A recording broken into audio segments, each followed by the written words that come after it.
First story, Alien Child. I don't even know where to start because thinking about that night still makes my stomach churn. My son, Evan, had just turned 3 weeks old, and life was already a blur of sleepless nights and constant feedings. I was exhausted but happy in that weird way new moms are, just trying to figure it all out one day at a time. That night, my husband was working late, so it was just me and Evan. I remember the house being unusually quiet, almost unnervingly so, but I didn't think much of it. After his evening bath, I swaddled him and fed him while humming a little lullaby. He was fussy at first, but eventually his tiny body went limp in my arms, and his breathing evened out. I gently placed him in his bassinet next to my bed and stood there for a minute, just watching him sleep. There's something so peaceful about the way babies look when they're sleeping, like they don't have a single care in the world. Feeling a rare moment of calm, I lay down on the bed, grabbed my phone, and started mindlessly scrolling, letting the screen's soft glow lull me toward sleep. I must have drifted off because the next thing I remember is waking up to this eerie, bluish light that filled the entire room. It wasn't like anything I'd ever seen before. It didn't flicker like headlights or fade like the glow from a passing car. It was steady and almost alive, pulsating gently as if it had its own heartbeat. My first thought was that something outside was causing it, but when I glanced toward the window, the blinds were closed and no light was seeping through. That's when I noticed the air felt different, heavier, almost humid, like right before a thunderstorm. There was this strange humming noise, faint but constant, that seemed to vibrate deep in my chest. I sat up in bed, feeling my skin prickle, as if a static charge was building in the room. My eyes darted toward Evan's bassinet, and my heart immediately clenched. He wasn't making a sound, not a whimper, not a breathy sigh, not even the little grunts he usually made in his sleep. My body went cold as I scrambled to get out of bed, every instinct in me screaming that something was wrong. I rushed to the bassinet, my hands trembling as I leaned over to check on Evan. He was still there, swaddled snugly in his little blanket, but something was off. His face looked pale, almost too pale, like all the warmth had drained out of him. I reached down and touched his cheek. It was cold, ice cold. My heart was racing now, pounding so loudly in my ears that it drowned out the low humming sound. In the room, I shook him gently, whispering his name over and over, hoping to wake him up, but he didn't stir. That's when I noticed his eyes. They weren't closed like they should have been. Instead, they were wide open, staring straight ahead, unblinking. It wasn't the curious gaze of a baby taking in the world. It was blank, almost empty, as though he wasn't even there. My chest tightened as I tried to convince myself it was just a bad dream, that I'd wake up any second and find everything back to normal. But the cold weight of his tiny body in my hands told me otherwise. Something was terribly, horribly wrong. As I stood there frozen, clutching my son, the light in the room started to shift. It dimmed for a moment, then brightened again, almost like it was reacting to me. I looked around wildly, trying to figure out where it was coming from, but there was no obvious source. The ceiling, the walls, even the floor, it all seemed to glow faintly, like the light was seeping out of the air itself. That heavy, storm-like feeling grew stronger, making it hard to breathe. My skin prickled, and I swear I could feel a strange pull, like something invisible was drawing me toward the bassinet. That's when I realized the humming noise was getting louder, and it wasn't just a sound anymore. It was a vibration. I could feel it in my bones, in my teeth, and worst of all, in Evan. His tiny body seemed to hum in sync with the noise, as if he was part of whatever was happening. My mind raced with questions I couldn't answer. Was this a seizure, some kind of strange medical emergency, or was it something else entirely, something I didn't want to believe?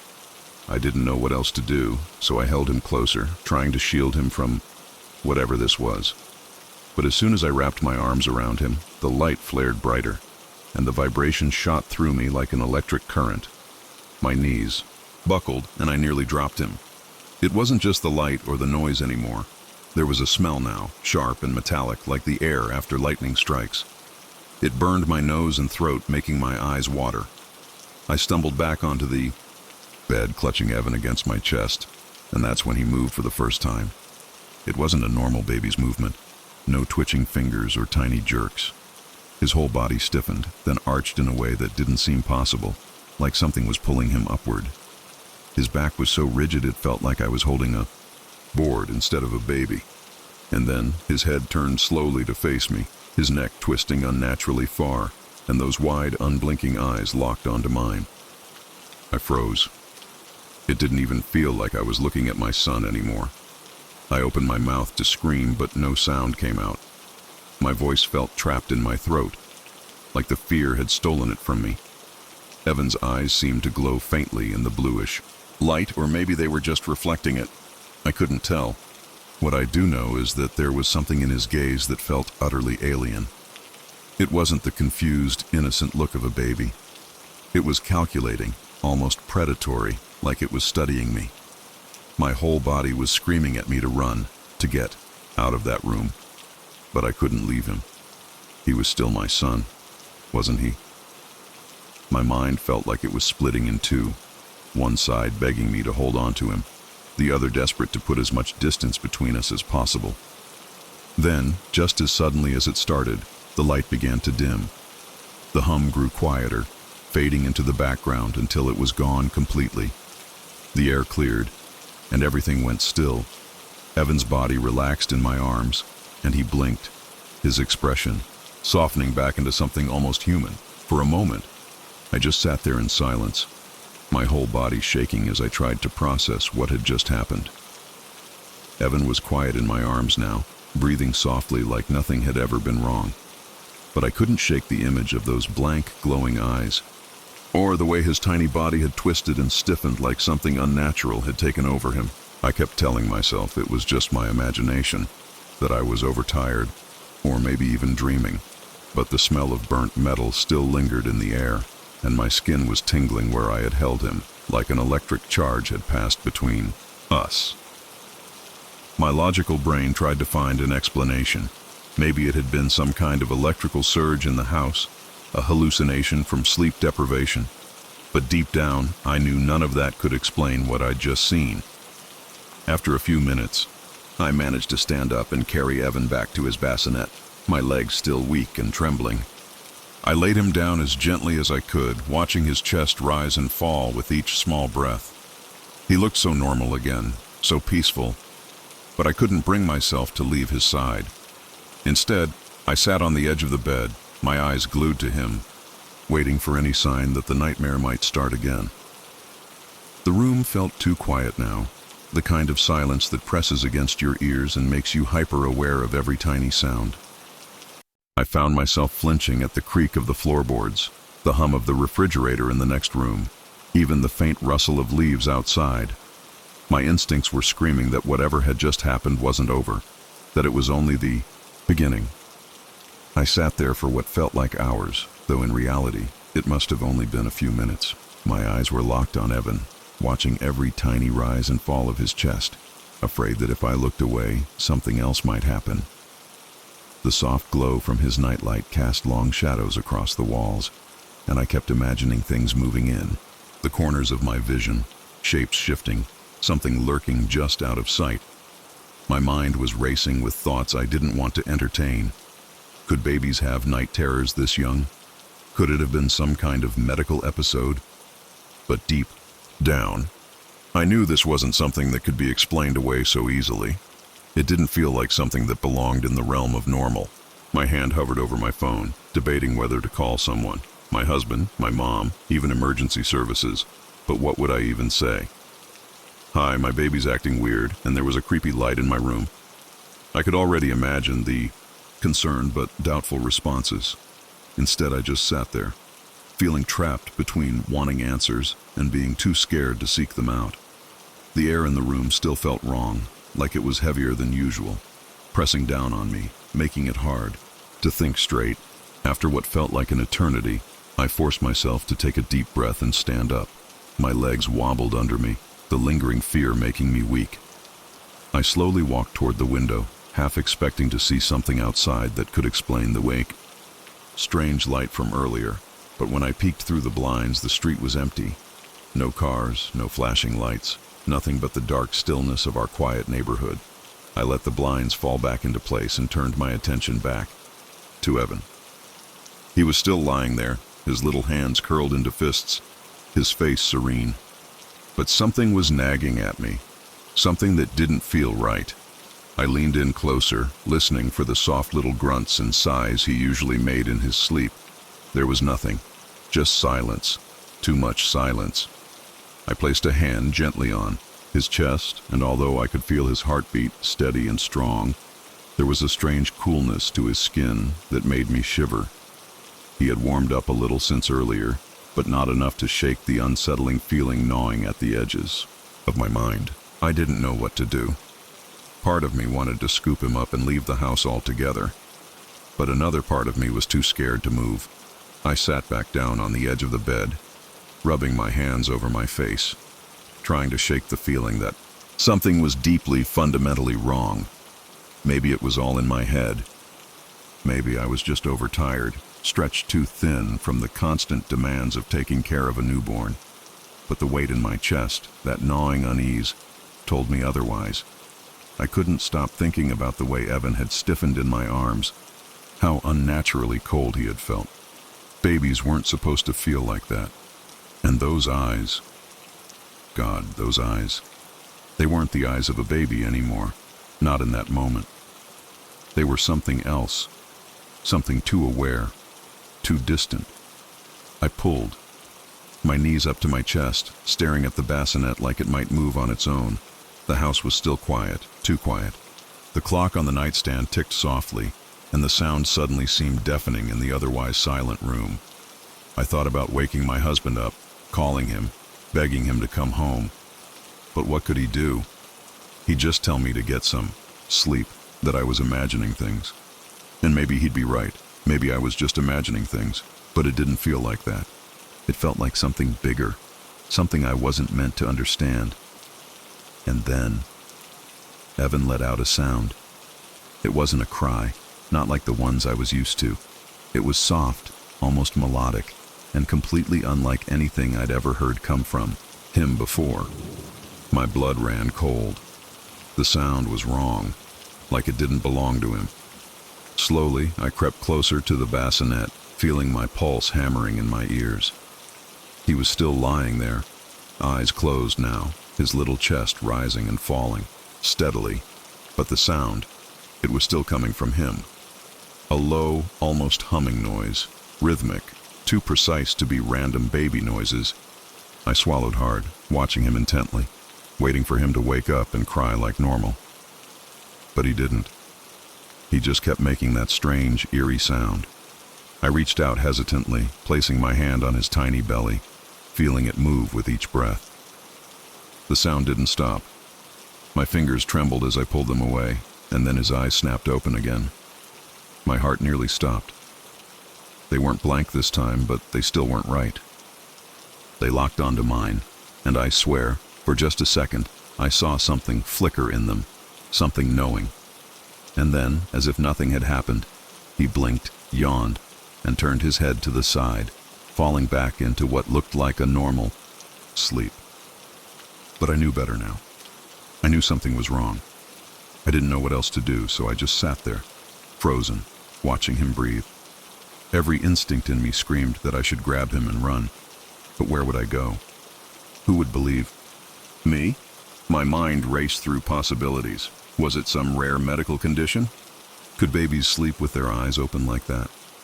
Could exhaustion be making me see things? But none of those explanations could account for the way the room had felt, the strange humming, or the eerie glow that had filled the space earlier. I tried to convince myself that things were back to normal, that Evan was fine, but the weight in my chest wouldn't go away. My body knew what my brain didn't want to admit. Something had changed. Evan had changed. Every time I looked at him now, I couldn't shake the feeling that I was looking at a stranger wearing my son's face. And the worst part, the way he looked at me earlier, the way his eyes locked onto mine, like he understood something. I didn't. Babies weren't supposed to look at their mothers like that. I reached for my phone again, determined this time to call someone, anyone. But just as my fingers hovered over the screen, Evan stirred.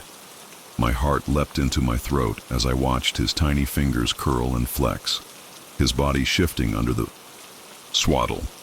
And then, just like before, the hum started again. Low and soft at first, barely noticeable, but building steadily. The air grew heavy once more, thick and pressing against my skin. I felt like I was suffocating, like something in the room was wrapping itself around me. Evan's breathing changed too, slowing down, almost too much.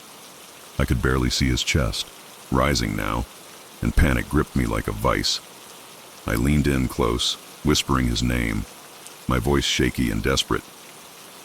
His eyes snapped open again, and this time, they didn't just stare blankly. They focused on me with unsettling precision, a sharp intelligence that no newborn should have.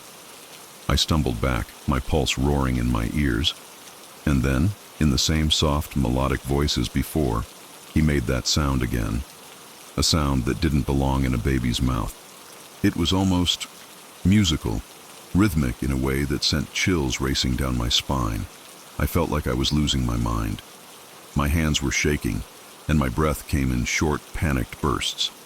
I kept telling myself that this wasn't real, that babies made weird noises all the time, that I was overreacting. But deep down, I knew this was different. Evan was different. The sound he was making wasn't random. It was deliberate, too deliberate. It had a pattern, almost like a tune, but not one I recognized. I stood there, paralyzed, staring at him, hoping, praying that he would stop. And then, without warning, his tiny lips curled into a smile. Not a baby's smile. There was no warmth, no innocence in it. It was too knowing, too precise, like he was mocking me. My stomach churned and I felt bile rising in my throat. I wanted to scream, to run, to do anything other than stand there helplessly. But I couldn't move. I just stood there, locked in place, staring at my son. If he even was my son anymore. Then, just as suddenly as it all began, the humming stopped. The strange weight in the air lifted, and Evan's face softened, his body relaxing into what looked like normal sleep. I waited, watching him for any sign that it would start again, but the room stayed quiet. My legs finally gave out, and I sank to the floor, pressing my back against the side of the bed, trying to steady my breathing. I couldn't stay in this room any longer. Every instinct in me screamed to get out, but I couldn't leave him alone. I didn't trust him, not anymore. I didn't trust myself either. I reached for my phone again, and this time, I dialed my husband's number with trembling fingers. It rang once, twice, 3 times, but before he could pick up, Evan stirred again. My breath caught in my throat, and I ended the call, too afraid to take my eyes off him. His eyelids fluttered, and for a moment, I thought it was all in my head. But then he whispered something. It wasn't a coo or a baby noise. It was a word. A single, soft, incomprehensible word that sent a chill down my spine. And that was when I knew, whatever was lying in that bassinet, it wasn't my baby anymore. My whole body went cold. I couldn't even process what I had just heard. It wasn't baby babble. It wasn't random. It was a word, clear as day, but in a language I didn't recognize. It was soft, almost gentle, but something about it felt deeply wrong, like it didn't belong in this world. I sat there frozen, staring at Evan, my mind racing. No newborn could speak. That was impossible. But I had heard it. I knew I had. My trembling hands gripped the edge of the bed, and I felt my heartbeat pounding in my ears. I wanted to run, to scoop him up and leave the house, but at the same time, the thought of touching him again made my skin crawl. Was he still Evan? Or was he something else now? I forced myself to lean in closer, tears welling in my eyes, hoping that maybe I'd imagined it. But then, just as I was about to reach for him, his eyes snapped open again, wide and unblinking, and that eerie smile crept back onto his face. I stumbled backward, nearly knocking over the nightstand. I wanted to scream, but my voice was trapped in my throat. I just stood there, shaking, watching him, and for the first time in my life, I felt real, paralyzing fear. Then, as suddenly as it all had started, it ended. Evan blinked a few times, let out a soft sigh, and turned his head to the side, falling into what looked like peaceful sleep. The air in the room felt normal again. No more humming, no more weight pressing down on me. I stood there for a long time staring at him, trying to convince myself that it was over, that maybe I was just exhausted, sleep-deprived, and imagining things. But deep down, I knew the truth. Something had happened that night, something I would never be able to explain. And whatever it was, it had left its mark. The next morning, when my husband came home, I didn't tell him what had happened. I just watched Evan closely, waiting for something, anything to happen again. But he was just normal, laughing, crying, sleeping like any other baby. But even now, weeks later, I can't shake the feeling that something isn't right. Sometimes late at night, I'll catch him staring at me with those wide, unblinking eyes. And every now and then, when I least expect it, I swear I still hear that humming sound. If you're enjoying this and want to support the channel in bringing more spine-chilling stories like this, any contribution is greatly appreciated. The donation link is pinned in the first comment, and even the smallest support means so much. Thank you for joining me on this journey. Second story, the vanishing flight. I never thought much about my grandfather's disappearance. It was one of those family tragedies people whispered about at gatherings, but never really discussed. All I knew was that he had been a pilot, and one day during a routine flight, he vanished without a trace. No wreckage, no distress call, nothing. Just gone. My dad used to say it was probably some mechanical failure over the ocean, but there was always this unease in his voice when he talked about it, like he didn't really believe what he was saying. Growing up, I never pushed for answers. It was easier to accept the mystery than to dig into something that might never make sense. But everything changed last summer when I found an old box tucked away in the attic of my grandmother's house.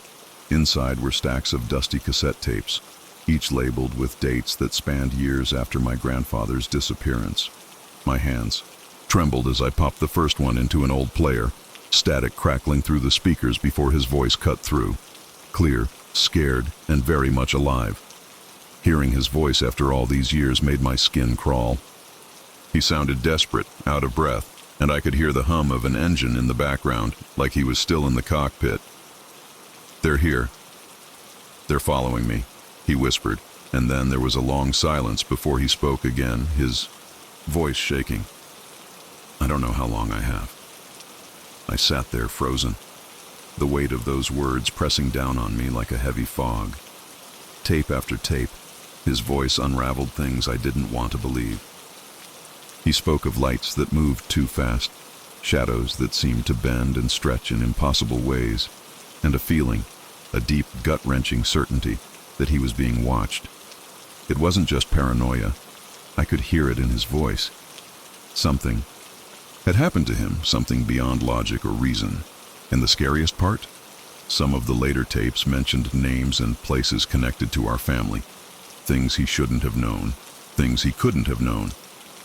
As I listened to more of the tapes, a horrifying pattern began to emerge. The earlier recordings were sporadic, filled with hurried observations and fragmented thoughts. But as time went on, they grew more structured, more deliberate. It was as if he had come to terms with whatever was happening and decided to document everything meticulously. He described seeing the same blinding lights every night, always at the same time, hovering just beyond the reach of his vision. He talked about missing time, moments where hours would pass in what felt like minutes, and waking up in places he didn't remember going to. What unsettled me most was when he started mentioning the whispers. At first, they were faint, just beyond his perception, but they grew louder with each tape until they became a constant presence. He claimed they spoke in a language he couldn't understand, but the tone was unmistakable, cold, calculating, and inhuman. I couldn't help but feel a chill run down my spine as I realized these experiences weren't just the ramblings of a paranoid mind. He was convinced something or someone was after him, and the more I listened, the more I started to believe it too. One particular tape stood out from the rest. It was labeled with a date just a few months before his official disappearance, and his voice sounded different, more urgent, more terrified. He talked about how he had started seeing figures in his peripheral vision, dark silhouettes that vanished the moment he turned to look at them. He mentioned waking up in his cockpit, mid-flight, with no recollection of how he got there, and strange symbols carved into the interior of the aircraft. His fear was palpable, and I could almost hear the trembling in his hands as he fumbled with the recorder. Then came something that made my blood run cold. He mentioned my name. He spoke about me decades before I was even born, describing things about my childhood home and the way I used to play in the backyard. He knew things he couldn't possibly have known, details so precise they sent a shiver down my spine. I couldn't understand how any of this was possible, and yet the proof was right there, crackling through the speakers. It felt like he was reaching out through time, warning me of something I couldn't yet comprehend. I didn't know what to do with this newfound knowledge, but deep down, I had the sinking feeling that whatever took him, whatever haunted him, wasn't done with my family yet. After that night, I couldn't sleep. Every creak in the house, every flicker of a streetlight outside my window sent me into a spiral of paranoia. I started researching more about my grandfather's flight, digging through old news articles and aviation records. There were no official mentions of anything unusual, but I found an old newspaper clipping buried in an archive site. It detailed reports from other pilots who claimed to have seen strange lights in the sky around the same time my grandfather vanished. Most of them chalked it up to optical illusions or fatigue, but a few insisted they saw something beyond explanation. I couldn't shake the feeling that whatever happened to him was more than just a mechanical failure. I listened to more tapes, each one pulling me deeper into the mystery, and the more I heard, the more I felt like I was being watched. It wasn't just paranoia anymore. It was a suffocating certainty that something wasn't right. Then, strange things started happening around me. My phone would light up with unknown numbers that never left messages. My computer screen flickered with static when I tried to look up anything related to his disappearance. One night I woke up to the sound of static coming from the living room, only to find the old cassette player running on its own, playing a tape I hadn't listened to yet. My hands shook as I hit stop, but curiosity got the best of me, and I played it back. This one was different. It was mostly silence, but in the background I could hear faint breathing, labored, almost as if someone was struggling for air. Then in a low, distorted whisper, I heard a single phrase, "You're not alone." I dropped the recorder and backed away, my pulse pounding in my ears. Whatever this was, it wasn't just about my grandfather anymore. It was about me, my family, and something far beyond my understanding. I tried to convince myself that it was just my imagination playing tricks on me. I told myself over and over that the cassette player could have glitched, that maybe I left it running by mistake, but deep down, I knew better. That same night, I decided to leave the tapes alone for a while. I packed them up, shoved them back into the attic, and locked the door behind me, hoping to leave all of it out of sight and out of mind. For a few days, things seemed normal again, at least as normal as they could be after what I'd heard. But the quiet didn't last. 3 nights later, I woke up drenched in sweat, heart racing like I'd been running for miles. I couldn't remember what I had been dreaming about, but I had this overwhelming sense of dread, like something or someone was in the room with me. I sat up, scanning the shadows, and that's when I noticed it. My bedroom window was open. I never leave my window open, especially not at night. My chest tightened as I got out of bed and walked over to shut it, but just as I reached for the latch, I saw something outside. It was faint, almost easy to miss, but there was a light moving slowly across the tree line at the edge of my backyard. It wasn't a flashlight or the headlights of a car. It was steady, white, and eerily silent. My gut told me to look away, to just shut the window and pretend I hadn't seen it, but I couldn't. I stood there, frozen, watching as the light hovered, then shot straight up into the sky and disappeared. I barely slept after that. Every noise in the house seemed amplified. Every shadow stretched too long, too far. I thought about calling someone, maybe my dad or even the police. But what would I even say? That I thought some strange light outside might be connected to a box of tapes I found in the attic. It sounded insane, even to me. But the fear was real. The next morning, I decided to go back up to the attic and take another look at the tapes. If there were answers, they had to be there. My hands trembled as I flipped through them, searching for anything I might have missed. Toward the bottom of the box, I found a tape with no label. It was dusty, like it hadn't been touched in years. I popped it into the player, heart pounding, and pressed play. The tape was quiet at first, just faint static and the occasional crackle. I was about to stop it when I heard a voice. It wasn't my grandfather this time. It was deeper, colder, and completely unfamiliar. "You shouldn't have listened," it said, the words slow and deliberate, like whoever, or whatever, it was wanted me to understand. My blood ran cold. The voice continued, saying things I didn't want to believe. That my family had been watched. For decades, that my grandfather hadn't just disappeared. He had been taken. It spoke about the tapes, calling them breadcrumbs left behind to lure me in, to pull me closer to the truth. "They know you're listening," it said, and then the tape cut off, leaving only static. I couldn't breathe. My mind was racing, trying to piece together what I had just heard. It felt like the walls of the attic were closing in on me, suffocating me.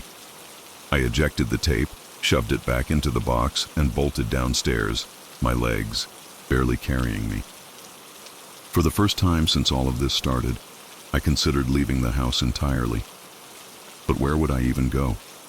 And would leaving even make a difference if whatever this was had been watching my family for decades? My hands were shaking so badly that I could barely hold my phone as I tried to search for answers online. I typed keywords: disappearances, lights in the sky, alien abductions, but every result felt like a rabbit hole I couldn't afford to fall into. Then my phone screen flickered, just like it had before, and suddenly it restarted itself. When it came back on, there was an unfamiliar app on the home screen, one I hadn't installed. Its icon was a simple black circle, almost like an eye, staring back at me. Against every ounce of better judgment, I tapped it. The screen went black for a moment before a single phrase appeared in bold white letters. "Stop searching." My stomach dropped. I threw the phone onto the couch like it was burning my hands and backed away, my eyes locked on the screen. For the first time in my life, I felt completely out of control, like no matter what I did, I was already too far in to escape. I don't know what possessed me, but after staring at my phone for what felt like hours, I grabbed it and did the one thing I hadn't done yet. I called my dad. It rang twice before he answered, his voice groggy and confused since it was barely 5 a.m. "What's wrong?" he asked, his tone shifting to concern as soon as he heard how shaken I was. I tried to explain everything, from the tapes to the strange light outside my window to the voice on the unlabeled tape, but the more I talked, the more I realized how insane it all sounded. There was a long silence on his end before he finally said, "You shouldn't have gone into the attic." His words hit me like a punch to the gut. "What do you mean?" I asked, my voice trembling. He hesitated, and I could almost hear him deciding whether to tell me the truth or to keep whatever he knew buried. "There's a reason we never talked about your grandfather," he finally said, his voice low and heavy. "We weren't just mourning him, we were afraid." He went on to explain that after my grandfather disappeared, strange things started happening to the family. Lights in the sky, whispers in the middle of the night, and the feeling of being watched. My dad had been a kid back then, but he remembered his mother becoming increasingly paranoid, eventually insisting that no one talk about my grandfather anymore, as if ignoring it would make it all go away. His words left me speechless. It was like my entire life had been a lie, with this shadow hanging over my family that no one had the courage to confront. "Why didn't you ever tell me this?" I asked, my voice barely above a whisper. My dad sighed deeply, the kind of sigh that carries years of guilt and fear. "We thought it was over," he admitted. "After your grandmother passed, the incidents stopped. We thought maybe it had all gone with her." His words only made my chest tighten further. Whatever it was, it clearly hadn't gone anywhere. It had just been waiting. I told him about the tapes, about the voice that wasn't my grandfather's, and about the warning to stop searching. The line went silent again, and for a moment I thought the call had dropped. Then he spoke, his voice more serious than I'd ever heard. You need to destroy them, all of them. Don't listen to another word. Don't try to figure it out. Just burn them, and don't look back. I wanted to argue, to demand more answers, but something in his tone told me he wasn't exaggerating. Promise me, he said, his voice breaking slightly. Promise me you'll do it. My throat felt dry, my heart pounding so hard it hurt, but I managed to croak out a yeah, okay. After the call ended, I just sat there staring at the box of tapes. Destroying them felt like the logical thing to do. If they were connected to whatever this was, maybe getting rid of them would end it. But a part of me couldn't shake the feeling that the tapes were the only way to understand what had happened to my grandfather, to my family, to me. I didn't burn them, at least not right away. I told myself I'd do it tomorrow, that I just needed one more night to process everything. But deep down, I knew I wasn't going to let them go. That night, I locked the tapes in my closet and tried to distract myself with anything I could. Movies, music, even just staring at my phone. But it didn't help. The unease was still there, like a constant weight pressing down on me. When I finally went to bed, I felt a strange sense of calm, like the storm had passed. For the first time in days, I actually thought I might sleep. But at 3:14 a.m., I woke up to the sound of my closet door creaking open. My body froze, every instinct screaming at me not to move. The room was pitch black, but I could feel something was there, standing just beyond the edge of my bed. My heart raced as I slowly reached for my phone to turn on the flashlight. The beam of light cut through the darkness, illuminating the closet, door wide open, and the box of tapes sitting in the middle of the room. The lid was off, and the tapes were scattered across the floor. But that wasn't the worst part. On the wall above the box, there were symbols. Carved deep into the paint, the same symbols my grandfather had described seeing in his cockpit. I couldn't breathe. My entire body felt paralyzed, like my brain was trying to protect me from fully processing what I was seeing. The symbols were crude but deliberate, carved in jagged lines that seemed to pulse in the dim light of my phone. They weren't just random shapes. They meant something, though I couldn't even begin to guess what. The air in the room felt heavy, like it was pressing down on me, and there was this faint, almost imperceptible hum in the background. It was low and constant, like the sound of an engine running far off in the distance. My instinct was to run, to get as far away from that room as possible, but something kept me rooted in place. It was like the symbols were holding me there, demanding my attention. When I finally worked up the courage to move, I grabbed the box of tapes, shoved them back inside, and slammed the closet door shut. My hands were shaking so badly that I could barely lock the door, but I managed. I sat on the edge of my bed, clutching my phone like it was some kind of lifeline, staring at the closet door as if it might burst open at any second. My dad's voice echoed in my head, telling me to destroy the tapes, to end this before it got worse.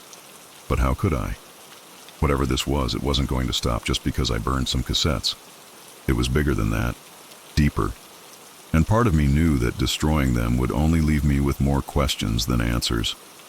The next morning, I decided I couldn't keep this to myself anymore. I called my dad again, hoping he'd have something, anything, that might help me understand what was happening. This time, he answered on the first ring. "Did you burn them?" he asked immediately, his voice sharp and almost frantic. I told him about the symbols, about the box being moved, and about the strange hum in my room. He didn't say anything for a long moment, but I could hear him breathing like he was trying to steady himself. "You need to leave the house," he finally said, his words slow and deliberate. "Take the tapes if you have to, but don't stay there."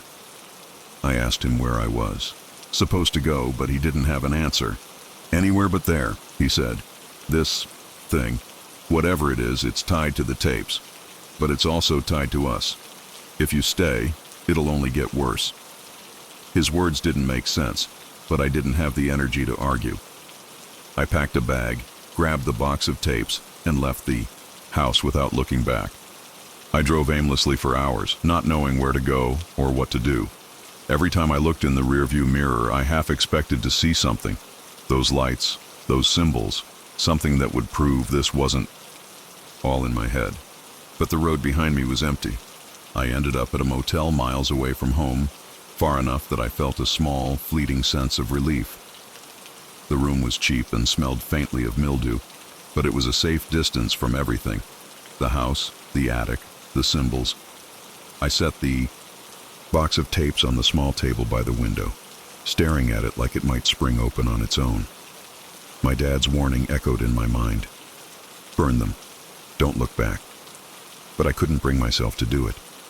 Instead, I grabbed the unlabeled tape, the one with the voice, and played it again. It started the same way. Faint static, then the distorted voice repeating, "You shouldn't have listened." But this time it didn't stop there. The static shifted, like something was tuning in, and another voice joined in, one that was quieter, but unmistakably my grandfather's. "Don't let them find you," he said, his voice barely above a whisper. "They're already here." My blood turned to ice. He sounded exhausted, like he was struggling to speak, but the fear in his voice was crystal clear. Then the tape cut off, with a deafening screech, so loud it made me drop the recorder. I scrambled to pick it up, my heart racing as I hit stop and ejected the tape. I stared at it, my mind spinning. What did he mean? They're already here. Who, or what, was he talking about? And why did it feel like he was speaking directly to me? I didn't sleep that night. Every noise from the hallway outside my room, every flicker of light from passing cars, set my nerves on edge. I kept expecting something, someone, to come for me. By morning, I decided I had to finish this. I drove to a remote field just outside of town, the box of tapes in the passenger seat. When I got there, I grabbed a can of lighter fluid from the trunk, set the box in the middle of the field, and doused it. My hands trembled as I struck the match and dropped it onto the tapes. Flames shot up immediately, crackling and consuming the cassettes one by one. For a moment I felt relief, like I had finally taken control of this nightmare. But as the tapes burned, a low hum filled the air, the same sound I'd heard in my bedroom that night. It grew louder, vibrating through my chest until I had to cover my ears. Then, just as suddenly as it started, it stopped. The fire burned out faster than it should have, leaving nothing but ash and the smell of scorched plastic. I stood there, waiting for something to happen. But the field was silent. That was weeks ago, and nothing's happened since. No strange lights, no whispers, no symbols. But I can't shake the feeling that it's not over. Sometimes, late at night, I'll catch myself glancing out the window, half expecting to see those lights again. And every now and then, when the house is quiet, I swear I can hear that hum, faint and far away, like a reminder that this isn't something you can just walk away from. If you're enjoying this and want to support the channel in bringing more spine-chilling stories like this, any contribution is greatly appreciated. The donation link is pinned in the first comment, and even the smallest support means so much. Thank you for joining me on this journey. Third story, Abducted by Faith. I'll be honest, when I first heard about the so-called Cult of the Stars, I thought it was just another internet rabbit hole. You know, the kind of thing lonely people latch onto when they're searching for some kind of meaning. I'm a private investigator by trade, and in my line of work, you see all kinds of bizarre cases. People faking their deaths, secret affairs, missing kids. It takes a lot to rattle me. But this one? It started as a standard missing persons case. A young woman named Rachel, barely 22, had vanished without much of a trace. Her parents had found a cryptic note in her room, something about the ascension and how she was finally ready to join the stars. At first glance, I thought, it sounded like some sort of New Age cult talk. Her parents were devastated, but what stood out was how insistent they were that Rachel wasn't like this before. No strange beliefs, no interest in UFOs or conspiracy theories. She was smart, grounded, someone who wouldn't just up and leave without reason. That's what drew me in. I started digging, and soon enough, I found traces of her on an obscure online forum. She'd been posting under a username I won't share here, writing long, rambling messages about how she'd been abducted by benevolent beings who had shown her the truth of the universe. These posts were odd but consistent, and they all led back to one real-world place, a supposed sanctuary out in the middle of nowhere. That's where she went, and that's where I decided to start looking. The place was exactly what you'd expect from something like this. A dilapidated farmhouse on a dirt road miles away from civilization. From a distance, it looked abandoned. Peeling paint, a sagging roof, weeds swallowing up the yard. But when I got closer, I saw the cars. Dozens of them, lined up in a neat row along the side of the house. The license plates didn't match. People had come from all over the country. That was my first sign that this wasn't just some local cult. Whatever this was, it had reach.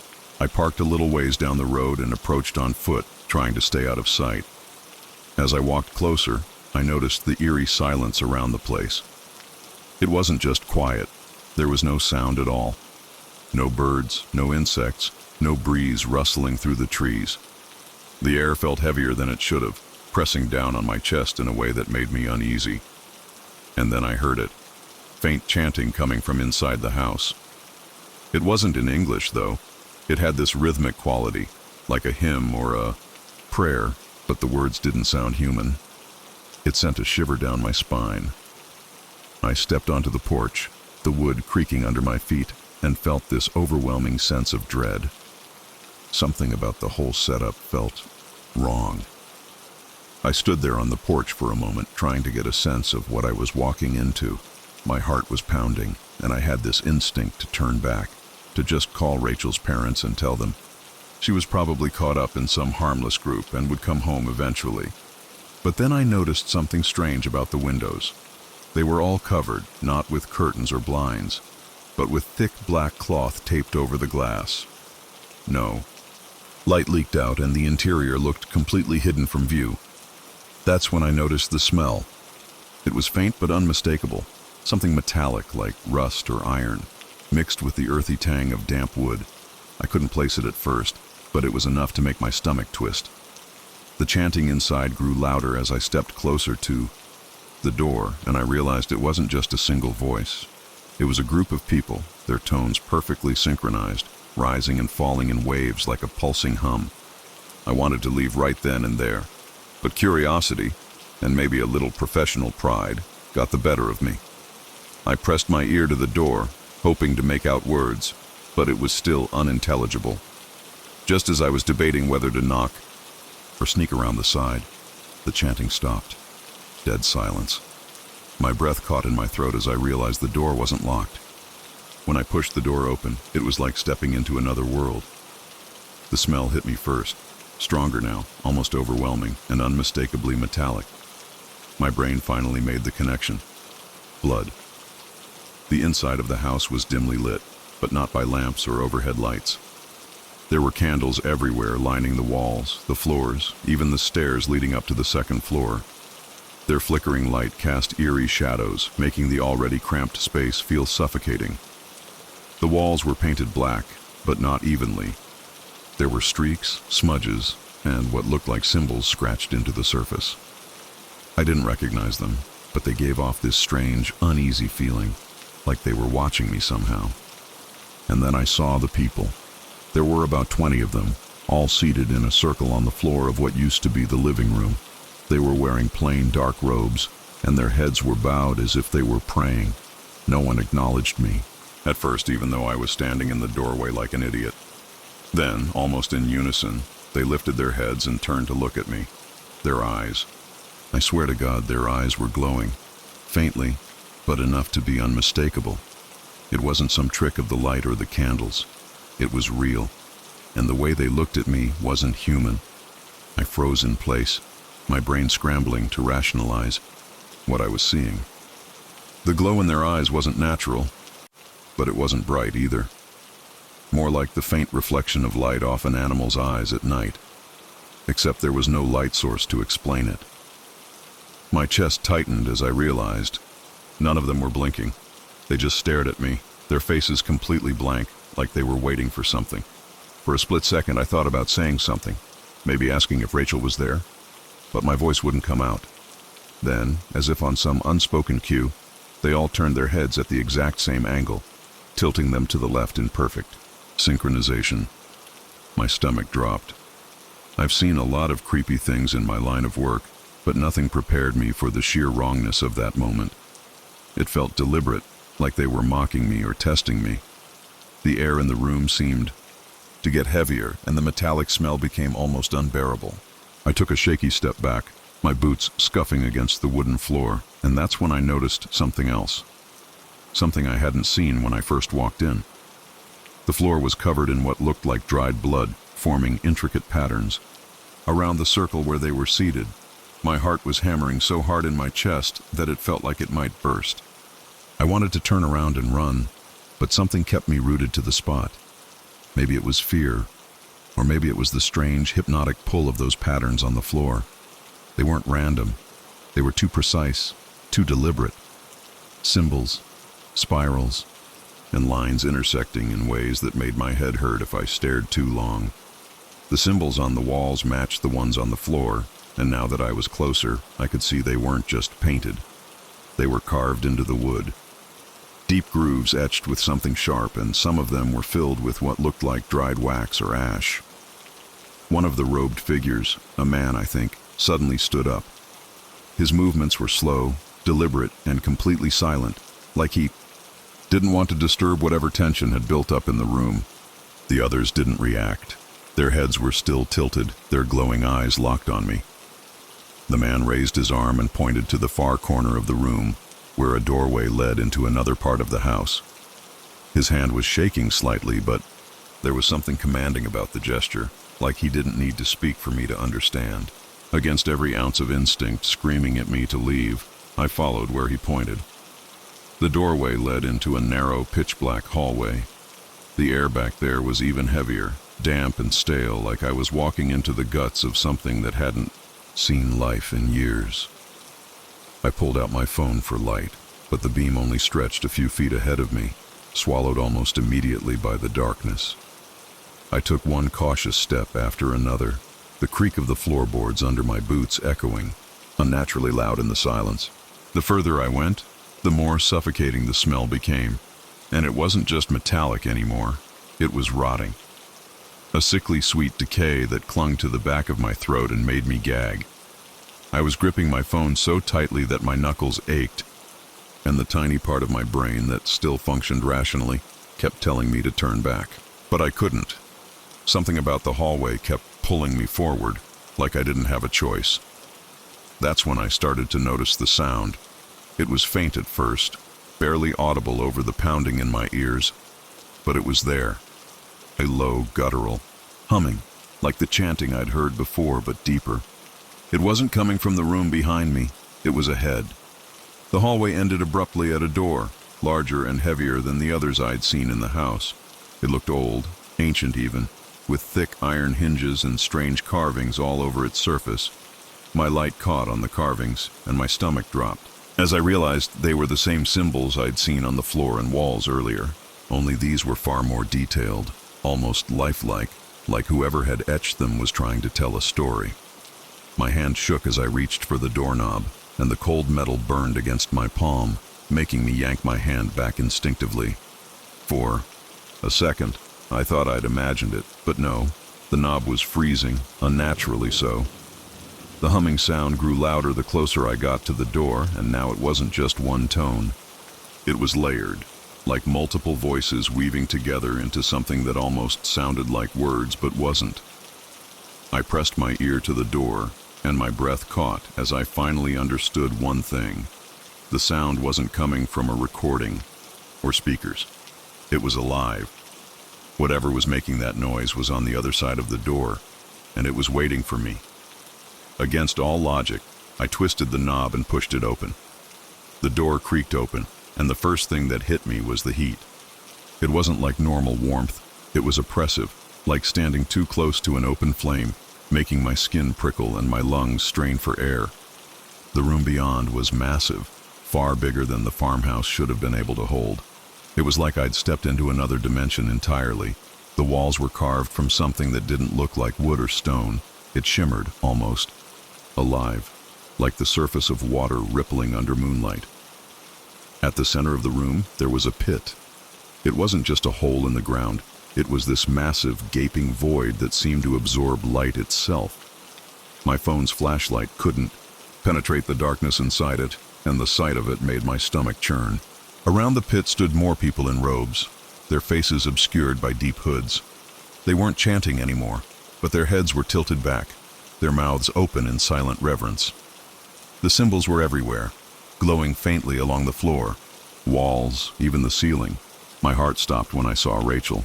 She was standing at the edge of the pit, her arms outstretched as if she was presenting herself to whatever was in there. She wasn't wearing a robe like the others, just a simple white dress that was stained red along the hem. I wanted to yell for her, to pull her away from whatever was happening, but my body wouldn't move. It was like I was rooted to the spot, my legs refusing to respond no matter how much I willed them to. The air felt heavier in here, like it was pressing down on me, squeezing the breath out of my lungs. Rachel's face was blank, eerily calm, like she wasn't even aware of where she was. The people in the circle began to move, stepping closer to the pit in unison. Their movements were slow, almost robotic, and as they did, the glow from the symbols on the floor grew brighter. My head was spinning, and the metallic smell was so overpowering that I thought I was going to be sick. Then I heard it, something from the pit. A low, guttural sound, deeper and more unnatural than anything I'd ever heard in my life. It wasn't human, it wasn't animal, it was something else. It felt like it wasn't just in my ears, but in my head, vibrating inside my skull. The robed figures dropped to their knees as the sound grew louder, and I swear I saw movement inside the pit. Something massive and writhing, just barely visible in the darkness, like it was waiting to emerge. My heart was racing, and for the first time in my life, I genuinely thought I was going to die. My fight-or-flight instincts kicked in, and all I wanted to do was run. But my body was frozen, like something unseen had locked me in place. My pulse was deafening in my ears, but I could still hear that sound, the thing in the pit. It wasn't just noise. It felt alive, resonating through me, making every nerve in my body scream. And then Rachel moved. She stepped closer to the edge, her bare feet skimming the glowing symbols on the floor, leaving faint, bloody prints behind her. I couldn't tell if the blood was hers or someone else's, but I couldn't look away. She stopped right at the edge, her toes almost hanging over the void, and raised her arms higher. The figures around her began to chant again, their voices rising in a strange, discordant melody that didn't match any rhythm or language I'd ever heard. It sounded wrong, like it shouldn't exist in this world. And then Rachel spoke. Or at least something using her voice did. It wasn't her usual tone. It was layered, distorted, like several voices speaking at once through her mouth. "We are here," she said, her eyes rolling back until only the whites were visible. "We have come, witness." The moment she said that word, witness, everything shifted. The room felt like it was spinning, and the walls seemed to ripple, distorting as if I was underwater. The chanting grew louder, and the glow from the symbols became blinding. I had to shield my eyes, but even then, I could feel the light burning through my eyelids, searing into my mind. The thing in the pit began to rise. I didn't see it fully. My brain couldn't process what I was looking at. It was massive, incomprehensible, like it didn't obey the laws of physics. I caught glimpses of limbs, or maybe tentacles, shifting and writhing, but they didn't stay solid. They shimmered, flickered, like they existed in multiple dimensions at once. The air was vibrating now, making my teeth ache and my vision blur. Rachel's voice, if you could even call it that, rose above the chaos. "They are eternal. They are the stars. Bow before them." Her voice sounded triumphant, reverent, but the words made my blood run cold. The robed figures around her dropped flat to the ground, pressing their foreheads against the blood-stained floor in complete submission. I couldn't think, couldn't breathe. My entire body was screaming at me to get out. but I was paralyzed by the sheer, otherworldly presence filling the room. It was like looking into the face of something my mind wasn't built to understand. I don't know how I managed it, but my legs finally obeyed me. I staggered backward, nearly tripping over my own feet as I tried to put as much distance as possible between me and that thing in the pit. The heat in the room was unbearable now, like I was standing inside a furnace, and my skin felt like it was about to blister. The chanting continued, growing louder and more frantic, blending with the unholy noise coming from the pit until it was impossible to tell them apart. I glanced at Rachel again, desperate to see some sign of the person her parents had described. To me, the girl who loved art, who was grounded and kind. But she was gone. Whatever stood there wasn't Rachel anymore. Her body moved, but it wasn't natural. It was jerky, disjointed, like a puppet being controlled by invisible strings. She turned to face the pit, her arms still raised, and I swear, I saw something reach up to meet her, a massive, shapeless appendage that shimmered like oil on water. It touched her, and the moment it did, she screamed. Not in pain, though. It was a scream of exaltation, of pure, unbridled ecstasy. Her voice didn't even sound human anymore. That was the moment I finally broke. Whatever this was, I couldn't stop it. All I could do was get out. I turned and bolted, my heart pounding so hard I thought it might explode. The hallway felt twice as long as it had on the way in, stretching endlessly as I sprinted toward the exit. The chanting and the noise from the pit followed me, growing louder, as if it was chasing me. I could feel the floor vibrating beneath. My feet, like the entire house, was alive and trying to trap me inside. My phone slipped from my hand as I ran, but I didn't stop to grab it. I just kept moving, focusing on the faint light streaming in from the front door. When I finally burst outside, the cold night air hit me like a slap to the face. I kept running, not daring to look back, until I reached my car. My hands were shaking so badly that it took me 3 tries to get the key in the ignition. The second, the engine roared to life. I floored it, speeding down that dirt road as fast as I could. But even as I drove, I couldn't shake the feeling that I wasn't alone. The chanting was still in my head, echoing like it had burned itself into my mind. And worse, I could swear I saw something in my rearview mirror. Something massive and dark, following me, just at the edge of the road. It was watching me. When I finally reached the main road, I slammed on the brakes and pulled over, my chest heaving as I tried to catch my breath. My hands were still trembling and I couldn't get the image of Rachel, or whatever she had become, out of my head. The chanting, the symbols, the thing in the pit. It was all burned into my memory like a brand. For a few minutes, I just sat there, gripping the steering wheel and staring into the darkness ahead of me, half expecting that thing to come crawling out of the shadows. But nothing happened. The night was eerily quiet, almost peaceful, as if the world outside that farmhouse was completely unaware of the nightmare inside it. I wanted to call someone, Rachel's parents, the police, anyone. But what was I supposed to say? That I'd stumbled into some kind of alien ritual? That their daughter was gone, consumed by something I couldn't even begin to describe? No, one would believe me. Hell, I wasn't sure I believed myself. All I knew was that I couldn't go back. Whatever was happening in that house was beyond anything I could fight or stop. I drove for hours that night, far away from that farmhouse and the horrors inside it. I didn't stop until I reached a motel on the edge of the next state, where I locked myself in a room and sat by the window, watching the parking lot like a paranoid wreck. Even now, I can't explain what I saw, and I don't know what happened to Rachel, or the others. I looked for news reports, but there was nothing.